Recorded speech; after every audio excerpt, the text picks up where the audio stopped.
Welcome learners. I am Dr. T. Gangaram, lecturer in statistics, SVA Government College, Srikalahasti. ఈ video లెక్చర్లో మనము ఈ economics concepts డిస్కషన్లో భాగంగా క్వశ్చన్స్ 36 నుంచి 40 వరకు చూద్దాము. మనకు క్వశ్చన్స్ అయితే కాన్సెప్ట్స్ రిపీట్ అవుతున్నాయండి. కాబట్టి మీరు బాగా చూసుకున్నారంటే కొన్ని కాన్సెప్ట్స్ రిపీట్ అయ్యే అవకాశం ఉంది. కానీ 49 క్వశ్చన్లు వచ్చుంటే 49 కాన్సెప్ట్స్లో ఒక 40 కాన్సెప్ట్స్ మనం చూసుకోవాలి. ఇంకా 2022 క్వెషన్ పేపర్‌లో ఎలా ఉందో చూడాలది. ఇది 2025 క్వెషన్ పేపర్‌ని బేస్ చేసుకొని చేశాను. కాబట్టి ఇక్కడ service sector and economic growth, market equilibrium, perfect competition అనేది ఇదివరకు వచ్చింది. పేరలల్ ఎకానమీ ఇది కొత్తది. ఈ పబ్లిక్ డిస్ట్రిబ్యూషన్ సిస్టమ్ కూడా మనకు ఈ ప్రీవియస్ కాన్సెప్ట్స్‌లోనే మనము చర్చించుకున్నాము. కాబట్టి ఇప్పుడు ఇది concepts based solving. First concept identify చేస్తాము. లాజిక్కు ఈ ఆప్షన్స్ ఎలిమినేషన్ మెథడ్ ద్వారా ఆన్సర్ ఐడెంటిఫై చేయడమే మన రోలు, మన గోల్ అనమాట. ఇక్కడ ఇప్పుడు sectoral growth, role of service sector చూద్దాము. భారత ఆర్థిక వ్యవస్థలో ఈ సెక్టోరల్ గ్రోత్ అనేది రంగాల వారీగా సేవా రంగము పోషిస్తున్న కీలక పాత్ర గురించి ఇక్కడ తెలుసుకుందాము. మనకు తెలుసు కదా, ముందు వ్యవసాయం అనేది ప్రైమరీ సెక్టారు, ఇది సెకండరీ పరిశ్రమలు, ఆ పైన సేవా రంగం. కానీ మామూలుగా ఏదైనా దేశం అభివృద్ధి చెందే రంగంలో వ్యవసాయము, పరిశ్రమలు, సేవా రంగం అభివృద్ధి చెందుతాయి. కానీ ఇక్కడ నేరుగా ఈ ప్రైమరీ సెక్టార్ నుంచి సేవా రంగానికి వేగంగా దూసుకెళ్ళింది మన భారతదేశము. ఈ సేవా రంగం డెఫినేషన్ ఏమంటే దీన్ని టెరిటరీ సెక్టార్ అని కూడా అంటారు. ఇక్కడ వస్తువుల ఉత్పత్తి జరగదు, కానీ సేవలు అందించబడతాయి. ఐటీ సేవలు, బ్యాంకింగు, విద్య, వైద్యము, పర్యాటకము, రవాణా మరియు రీటైల్ వ్యాపారం అనేది జరుగుతుంది. ఇది భారత ఆర్థిక వ్యవస్థకు సేవారంగం ఎందుకు వెన్నెముక? ఇది మొత్తం జీడిపిలో సేవారంగం దాదాపు 53% కంటే ఎక్కువ వాటాని కలిగి ఉంది. దీనిని ప్రాథమిక డ్రైవర్గా పిలవడానికి కొన్ని ముఖ్య కారణాలు ఏమంటే, దీనివల్ల మనకు ఫారిన్ ఎక్స్చేంజ్ వస్తుంది. ఇది సాఫ్ట్వేర్ ఎగుమతులు ప్రపంచంలోనే అగ్రస్థాయిలో ఉంది. ఐటీ మరియు బీఓపీ రంగాలు దేశంలో భారీగా డాలర్లను తీసుకొస్తున్నాయి మన దేశానికి. ఎంప్లాయ్మెంట్ క్రియేషన్ జరుగుతోంది. వ్యవసాయ రంగంతో పోలిస్తే సేవా రంగం తక్కువ మందికి ఉపాధి కల్పిస్తున్నప్పటికీ అధిక ఆదాయం కలిగిన ఉద్యోగాలు ఇక్కడే ఉన్నాయి. పట్టణీకరణ పెరగడంతో ఈ రంగంలో అవకాశాలు మరింత పెరుగుతున్నాయి. విదేశీ పెట్టుబడులు వస్తున్నాయి. డైరెక్ట్గా భారతదేశంలోకి వచ్చే మొత్తం విదేశీ పెట్టుబడుల్లో అత్యధిక భాగం సేవా రంగంలోనే, ముఖ్యంగా టెలికాము, ఆర్థిక సేవలు మరియు ఐటీ రంగంలోనే నమోదవుతున్నాయి. ఇక్కడ వృద్ధి తీరు చూద్దాము. వ్యవసాయము ఎక్కువ మందికి ఉపాధినిస్తుంది, కానీ జీడిపిలో దీని వాటా తక్కువ, దాదాపు 16 నుంచి 18% మాత్రమే ఉంది. ఇక్కడ పరిశ్రమలు అనేది వృద్ధి నిలకడగా ఉంది, కానీ చైనా వంటి దేశాలతో పోలిస్తే మన తయారీ రంగం, మ్యానుఫ్యాక్చరింగ్ సెక్టార్ వెనకబడింది. కాబట్టే ఆ చైనా ప్రోడక్ట్స్ మన దేశంలోకి డంప్ అయిపోతున్నాయి. ఈ సేవా రంగం 1991 చెప్పాను కదా, ఎల్పిజి సంస్కరణల తర్వాత ఈ రంగం అసాధారణ వృద్ధిని సాధించి భారత ఆర్థిక వ్యవస్థను ప్రపంచ స్థాయికి చేరింది. కానీ కొన్ని ఛాలెంజెస్ కూడా ఉన్నాయి. మనకు నిపుణుల కొరత ఉంది. ఐటీ వంటి రంగాల్లో ఉద్యోగాలకు కావాల్సిన ఆధునిక నైపుణ్యాలు ప్రస్తుతం ఆర్టిఫిషియల్ ఇంటెలిజెన్స్, డేటా సైన్స్ అనేది అందరి వద్ద లేకపోవడము, ఈ డిజిటల్ విభజన, గ్రామీణ మరియు పట్టణ ప్రాంతాల మధ్య సాంకేతికత అందుబాటులో ఉన్న తేడాలు, పరిశ్రమలపై ప్రభావం, తయారీ రంగం ఆశించిన స్థాయిలో పెరగకపోవడం వల్ల సేవా రంగం మీద ఒత్తిడి పెరుగుతూ ఉంది. ప్రపంచం ప్రపంచానికి ప్రస్తుతం భారతదేశం అనేది ఆఫీస్ ఆఫ్ ది వరల్డ్గా పిలువబడుతోంది. ప్రపంచ కార్యాలయంగా పిలువబడుతోంది. సేవా రంగం యొక్క వృద్ధి వల్లనే భారతదేశం ప్రపంచంలో వేగంగా ఎదుగుతున్న ఆర్థిక వ్యవస్థలలో ఒకటిగా నిలిచింది. మనకు డిజిటల్ ఇండియా, స్టార్టప్ సంస్కృతి ఈ డెవలప్మెంట్ని మరింత ముందుకు తీసుకెళ్తోంది. ఈ సందర్భంగా ఒక 2 రంగాలు, సేవా రంగాలు, ప్రముఖమైన సేవా రంగాల గురించి ఇక్కడ మీకు చూపిస్తాను. భారత ఆర్థిక వ్యవస్థలో అత్యంత వేగంగా అభివృద్ధి చెందుతున్న రంగాలలో ఈ ఇన్ఫర్మేషన్ టెక్నాలజీ అనేది ఒకటి. ఐటీ అంటే సమాచారాన్ని సృష్టించడం, ప్రాసెస్ చేయడం, నిల్వ చేయడం మరియు పంపిణీ చేయడం కోసం కంప్యూటర్లు, సాఫ్ట్వేర్లు మరియు నెట్వర్క్లను ఉపయోగించడాన్నే ఐటీ అంటారు. ఇది ప్రధానంగా 2 భాగాలుగా ఉంటుంది. సాఫ్ట్వేర్ సేవలు, యాప్స్ డెవలప్ చేయడము, వెబ్సైట్స్ మరియు ప్రోగ్రామ్స్ తయారీ. ఐటీ ఆధారిత సేవలేమంటే ITES, business process outsourcing, BPO, customer support వంటివి. భారత ఆర్థిక వ్యవస్థలో ఐటీ రంగం ప్రాముఖ్యత ఎంత ఉందంటే, జీడిపి వాటా ఇందులో 7-9% జీడిపి వాటా కలిగి ఉంది. మొత్తం జరిగే ఎగుమతుల సేవల్లో ఐటీ రంగం సింహభాగం ఉంటుంది. అమెరికా, యూరోప్ వంటి దేశాలు తమ సాఫ్ట్వేర్ అవసరాలపై భారత్పైనే నిరంతరం ఆధారపడుతూ ఉన్నాయి. లక్షలాది మంది యువతకు ప్రత్యక్షంగా మరియు పరోక్షంగా ఉద్యోగ అవకాశాలను కల్పిస్తా ఉంది. ఈ ఐటీ రంగంలోని విభాగాలేమంటే ఆర్టిఫిషియల్ ఇంటెలిజెన్స్, మెషిన్ లెర్నింగు. యంత్రాలకు మనుషుల్లాగా ఆలోచించే శక్తినివ్వడమే ఈ ఆర్టిఫిషియల్ ఇంటెలిజెన్స్ అనేది. క్లౌడ్ కంప్యూటింగు, డేటాను ఇంటర్నెట్ సర్వర్‌లో భద్రపరచడం. ఉదాహరణకు గూగుల్ డ్రైవ్సు, ఏడబ్ల్యూఎస్ ఇలాంటివి. సైబర్ సెక్యూరిటీ, డిజిటల్ డేటాను హ్యాకర్ల నుంచి రక్షించడం ఈ రంగంలో మంచి అవకాశాలున్నాయి. డేటా సైన్సు, పెద్ద మొత్తంలో ఉన్న డేటాని విశ్లేషించి వ్యాపార నిర్ణయాలు తీసుకోవడానికి ఉపయోగపడే సైన్స్ డేటా సైన్సు. మన ప్రభుత్వము చాలా కీలకమైన స దీన్ని అభివృద్ధి చేయడానికి సంస్కరణలు తీసుకొనొచ్చింది. మరింత బలోపేతం చేయడానికి కీలక చర్యలు చేపట్టింది. డిజిటల్ ఇండియా మనం ఆల్రెడీ చర్చించాం కదా! డిజిటల్ ఇండియా దేశవ్యాప్తంగా ఇంటర్నెట్ సౌకర్యాన్ని కల్పించడం మరియు ప్రభుత్వ సేవలను ఆన్‌లైన్ చేయడం ద్వారా స్టార్టప్ ఇండియా కొత్తగా ఐటీ కంపెనీలు పెట్టే యువతకు ప్రోత్సాహకాలు అందించడము. ఐటీ రంగం భారతదేశాన్ని ఒక గ్లోబల్ టెక్నాలజీ హబ్‌గా మార్చింది. భవిష్యత్తులో విద్య, వైద్యము మరియు వ్యవసాయ రంగాల్లో కూడా ఐటీ ప్రభావం మరింతగా పెరగనుంది. ఇంకొక మనకు ప్రముఖ సేవా రంగం టూరిజము. ఇక్కడ ప్రధాన ఆదాయ వనరుగా మారుతోంది. ఉపాధి కల్పనలో కీలక పాత్ర పోషిస్తోంది. భారతదేశం తన వైవిధ్యభరితమైన సంస్కృతి, చరిత్ర మరియు ప్రకృతి అందాల వల్ల పర్యాటకులను విశేషంగా ఆకర్షిస్తోంది. ఇక్కడ ఎకనామిక్ ఇంపాక్ట్ ఉంది. ఇది కూడా జీడీపీలో 6-7% వాటాను కలిగి ఉంది. విదేశీ మారక ద్రవ్యం వస్తుంది. విదేశీ పర్యాటకులు భారతదేశాన్ని సందర్శించడం ద్వారా భారీగా విదేశీ కరెన్సీ, ఫారిన్ ఎక్స్చేంజ్ మనకు లభిస్తోంది. ఈ రంగంలో హోటళ్లు, రవాణా మాత్రమే కాకుండా హస్తకళలు, గైడ్లు, స్థానిక వ్యాపారాల ద్వారా కోట్ల మందికి ఉపాధి కల్పిస్తూ ఉంది. ఈ టూరిజంలో రకాలేమంటే cultural tourism, medical tourism, spiritual tourism, eco tourism. ఇవి అనమాట. ఇవి 4. కల్చరల్‌గా మనకు మన దేశంలో ఉన్న తాజ్‌మహల్, హంపి, అజంతా, ఎల్లోరా వంటి చారిత్రక కట్టడాలను చూడడానికి వచ్చే పర్యాటకులు. వైద్య రంగం మన దేశంలో ఇప్పుడు చాలా వరకు మిగతా దేశాలతో పోలిస్తే చౌకైన, మెరుగైన సౌకర్యాలు వైద్య రంగంలో వచ్చాయి కాబట్టి చాలామంది విదేశస్తులు మన దేశంలోకి వచ్చి వాళ్ళకి కావాల్సిన సర్జరీలు ఈవెన్ లండన్‌లో నుంచి కూడా వచ్చి చేసుకొని వెళ్తున్నారండి. హైదరాబాద్‌లో చాలామంది మనకు మన సోదర దేశాల నుంచి, పాకిస్తాన్ నుంచి, బంగ్లాదేశ్ నుంచి వచ్చి వైద్య రంగం సేవలు మనకు పొందుతున్నారు. ఈ మెడికల్ టూరిజం అంటారు. దేశాలతో పోలిస్తే భారత్‌తో తక్కువ ఖర్చుతో కూడిన మెరుగైన వైద్యం, సర్జరీలు, ఆయుర్వేదము లభించడంతో చాలామందికి ఇక్కడికి వస్తారు. దీన్ని మెడికల్ వాల్యూ ట్రావెల్ అంటారు. ఆధ్యాత్మిక పర్యాటకం ఇటీవల మనము మన దేశంలో వారణాసి, తిరుపతి, ఋషికేశ్ వంటివి, అదేవిధంగా రామాలయము, అయోధ్యలో వీటి వలన ఈ స్పిరిచువల్ టూరిజం పెరుగుతా ఉంది. ఎకో టూరిజము కేరళలో బ్యాక్ వాటర్స్, హిమాలయాలు, వన్యప్రాణి సంరక్షణ కేంద్రాలు, వైల్డ్ లైఫ్ శాంచురీస్ వలన ఇది ఎకో టూరిజం అనేది అభివృద్ధి చెందుతోంది. దీనికోసం ప్రభుత్వము సర్ స్వదేశ్ దర్శను, ప్రసాద్ పథకము, ఈ వీసా వంటి వాటి ద్వారా మనం ప్రభుత్వం ప్రోత్సాహకాలు ఇస్తూ ఉంది. మనకు సవాళ్ళు కూడా ఉన్నాయి. మౌలిక సదుపాయాలు కావాలి. పర్యాటక ప్రాంతాల్లో రోడ్లు, రవాణా మరియు బస సౌకర్యాలు ఇంకా మెరుగుపరాల్సింది ఉంది. విదేశీ పర్యాటకులు నిలవ వాళ్ళు స్టే చేయగలిగే అంత మంచి క్లీన్లీ ఎన్విరాన్మెంట్ మనం ఇవ్వాలి. శుభ్రత ఇవ్వాలి. అదేవిధంగా భద్రత, ముఖ్యంగా విదేశీ పర్యాటకుల మీద నిరంతరంగా భద్రత ఇవ్వాలి.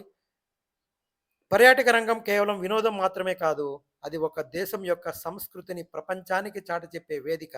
భారతదేశం తన పర్యాటక రంగాన్ని మరింత ఆధునీకరిస్తే అది దేశ ఆర్థిక వృద్ధిని మరో స్థాయికి తీసుకెళ్ళగలుగుతుంది. ఇప్పుడు ఈ సందర్భంగా మనకు క్వశ్చన్ 36 ఈ కాన్సెప్ట్‌లో వచ్చింది.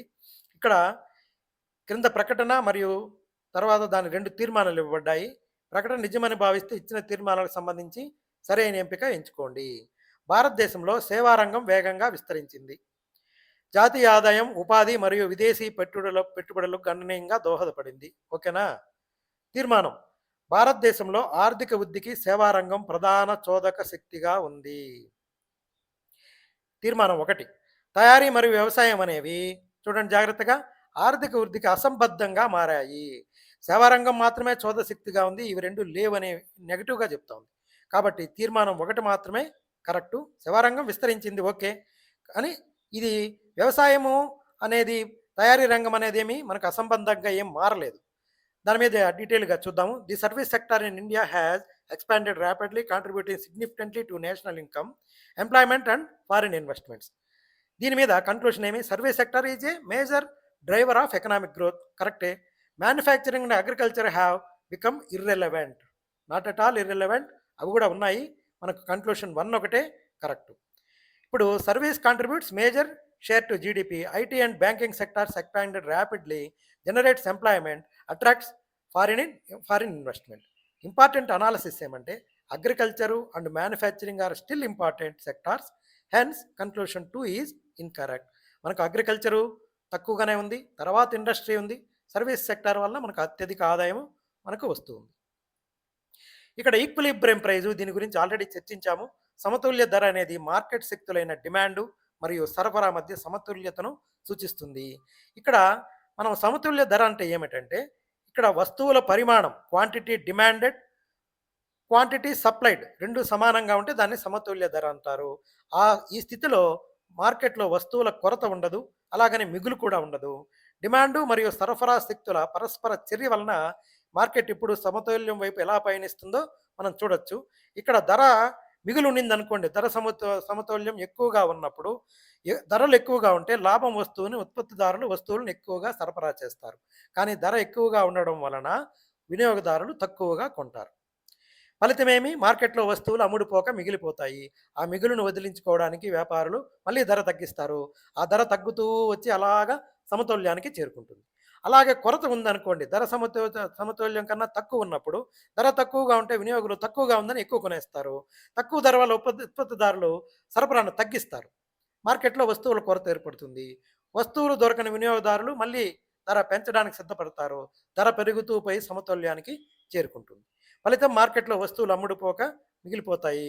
మిగులును వదిలించడానికి కాబట్టి మనకు ఇది 2 సార్లు రిపీట్ అయింది. భారత ఆర్థిక వ్యవస్థకు ఉదాహరణ ఏమంటే, ఉల్లిపాయల సరఫరా తగ్గితే పంట నష్టం వలన డిమాండ్ అలాగే ఉంటుంది. కాబట్టి ధరలు విపరీతంగా పెరుగుతాయి. ప్రభుత్వం దిగుమతుల ద్వారా ధరను పెంచి మళ్ళీ సమతుల్యానికి తీసుకురావడానికి ప్రయత్నిస్తుంది. ఈ స్టాక్ మార్కెట్ ఉదాహరణ కూడా షేర్ల ధరలు కూడా ఈ డిమాండ్ మరియు సరఫరా పైనే ఆధారపడి ప్రతి నిమిషం మారుతూ ఉంటాయి.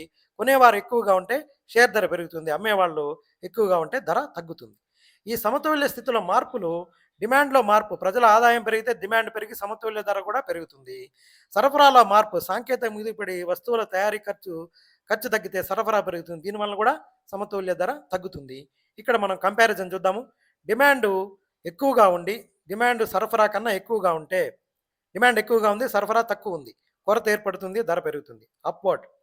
సరఫరా పెరిగి సరఫరా ఎక్కువగా ఉండి డిమాండ్ దానికి తక్కువ ఉందనుకోండి, అప్పుడు సర్ప్లస్ ఏర్పడిపోతుంది, ధర తగ్గిపోతుంది. ఆపోజిట్ రిలేషన్ అనమాట సరఫరా సప్లైకి డిమాండ్కి.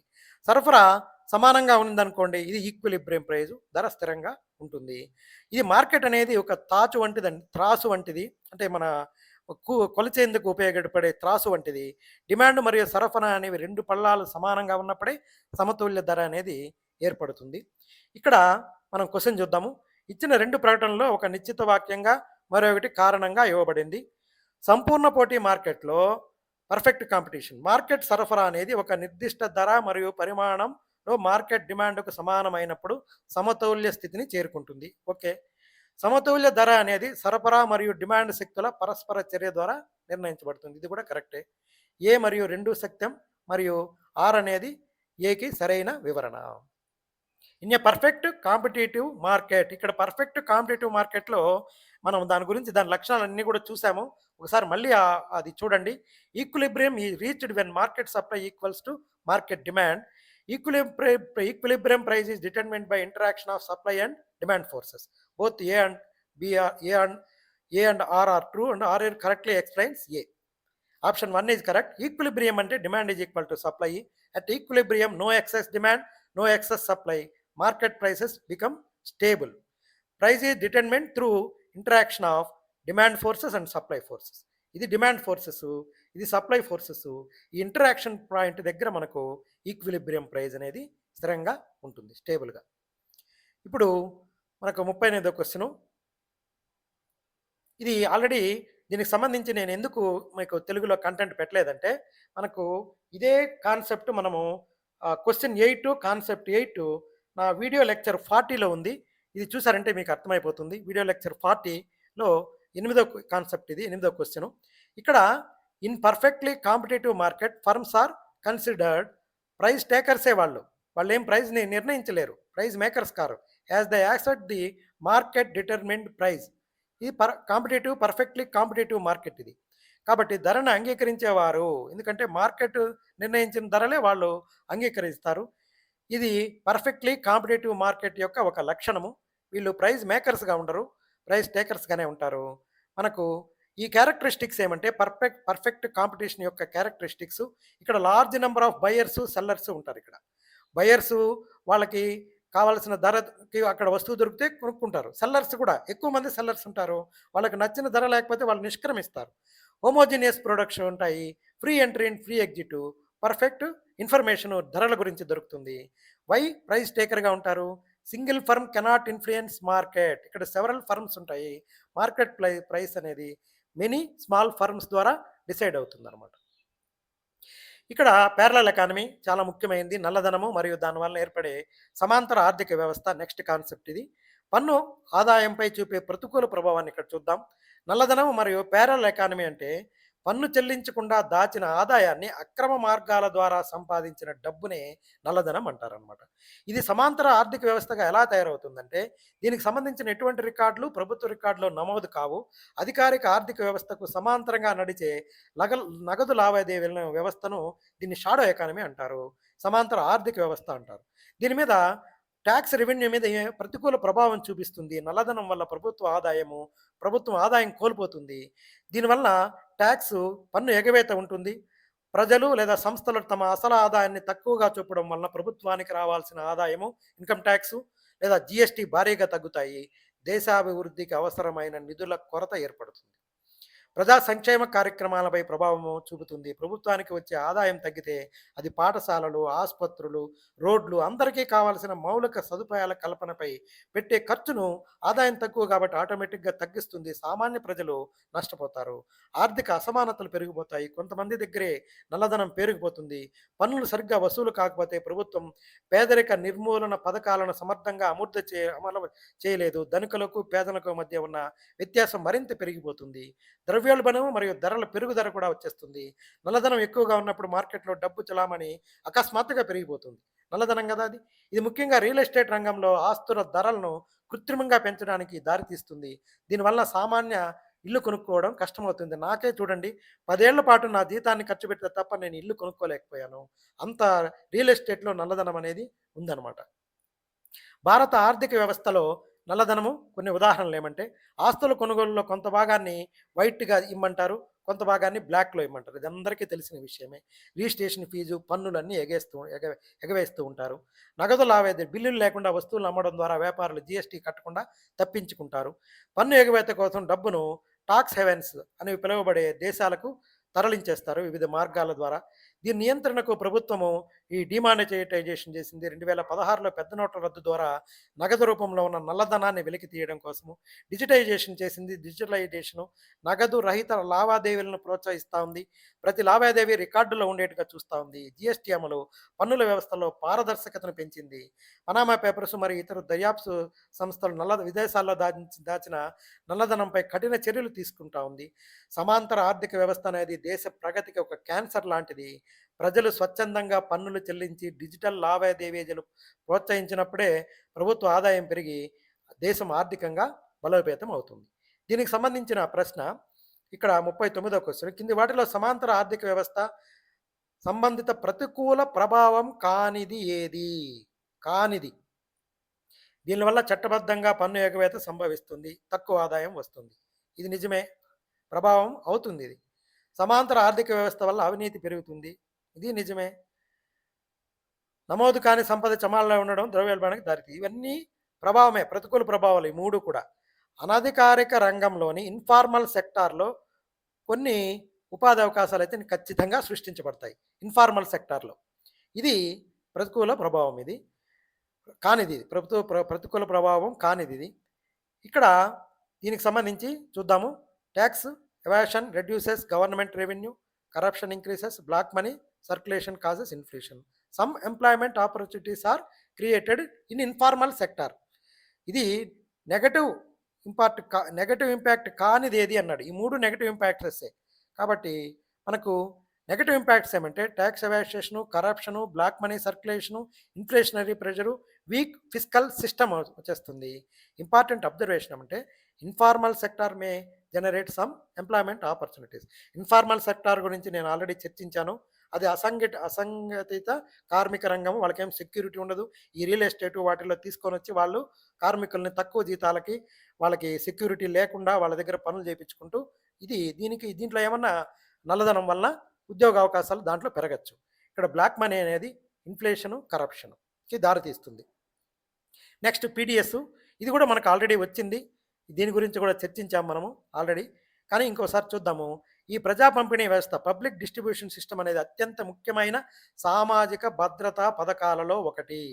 ఇది రైతులకు సంబంధించి ఈ మినిమమ్ సెల్లింగ్ ప్రైస్, దానికి సంబంధించి మినిమమ్ సెక్యూర్డ్ ప్రైస్ గురించి దీని గురించి చర్చించాము. భారతదేశంలో పీడీఎస్ యొక్క ముఖ్య లక్షణాలు, ప్రైమరీ అబ్జర్వేషన్స్, ఆబ్జెక్టివ్స్ ఏమంటే మనకు ఫుడ్ సెక్యూరిటీ ఉండాలి. దేశంలోని పేద మరియు అట్టడుగు వర్గాల ప్రజలకు కనీస అవసరాలు తీర్చడమే ఈ పీడీఎస్ యొక్క మెయిన్ ఉద్దేశం. ఎవరు ఆకలితో అలమటించకుండా చూడడము.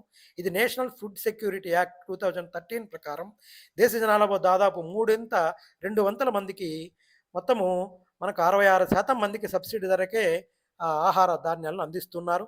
పోషకాల స్థాయిని పెంచడం, న్యూట్రిషనల్ సెక్యూరిటీ, కేవలం ఆహారం అందించడమే కాకుండా వాళ్ళకు తగిన పోషకాలు ఉండేట్టుగా ఫోర్టిఫైడ్ బియ్యం ఇస్తున్నారు. బియ్యము, గోధుమలతో పాటు కొన్ని రాష్ట్రాల్లో పప్పు ధాన్యాలు, నూనె మరియు ఫోర్టిఫైడ్ పోషకాలు కలిపిన బియ్యాన్ని సరఫరా చేస్తున్నారు. ధరల స్థిరీకరణ, ప్రైస్ స్టెబిలైజేషన్ ఉంటుంది. మార్కెట్లో ఆహార ధాన్యాలు ధర అకస్మాత్తుగా పెరిగినప్పుడు సామాన్య ప్రజలు ఇబ్బంది పడకుండా ఈ పీడీఎస్ అనేది ఒక రక్షణ లాగా ఉంటుంది. ప్రభుత్వం రేషన్ షాపుల ద్వారా తక్కువ ధరకు ధాన్యాలను సరఫరా చేయడం వలన బహిరంగ మార్కెట్లో ధరలు అదుపులో ఉంటాయి. మెయింటెనెన్స్ ఆఫ్ బఫర్ స్టాక్స్, మనం బఫర్ పెట్టుకునే దానివల్ల కరువు కాటకాలు, యుద్ధాలు, ప్రకృతి వైపరీత్యాలు సంభవించినప్పుడు ఆహార కొరత రాకుండా ప్రభుత్వము దీన్ని నిర్వహిస్తుంది. Buffer stock, food corporation of India ద్వారా రైతుల నుంచి సేకరించిన ధాన్యాలను గిడ్డంగిలో భద్రపరిచి అవసరమైనప్పుడు పీడీఎస్ ద్వారా ప్రజలకు చేరుస్తుంది. ఇక్కడ మినిమం కనీస మద్దతు ధర, ఎంఎస్పి ద్వారా రైతులకు మద్దతు. దీని గురించే మనకు ఆల్రెడీ పీడీఎస్ గురించి చర్చించాము. ఈ పీడీఎస్ వ్యవస్థ నడవాలంటే ప్రభుత్వం రైతుల నుంచి ధాన్యం సేకరించాలి. దీనికోసం ఈ మినిమం సపోర్ట్ ప్రైజ్ ప్రకటించాలి. ఇది రైతులకు గిట్టుబాటు ధర వస్తుంది. తద్వారా వాళ్ళు సాగుని కొనసాగించడానికి ఇది ఉంటాయి. ఇది మెయిన్ ఇంప్లిమెంటేషన్ ఎలా జరుగుతుందంటే, కేంద్ర ప్రభుత్వము ధాన్యాల సేకరణ, నిల్వ రాష్ట్రాలకు కేటాయింపు చేస్తుంది మరియు రవాణా బాధ్యత కూడా కేంద్ర ప్రభుత్వమే తీసుకుంటుంది. రాష్ట్ర ప్రభుత్వం బాధ్యత ఏమంటే లబ్ధిదారులను గుర్తించాలి. రేషన్ షాపుల పర్యవేక్షణ మరియు పంపిణీ బాధ్యత రాష్ట్ర ప్రభుత్వం తీసుకుంటుంది.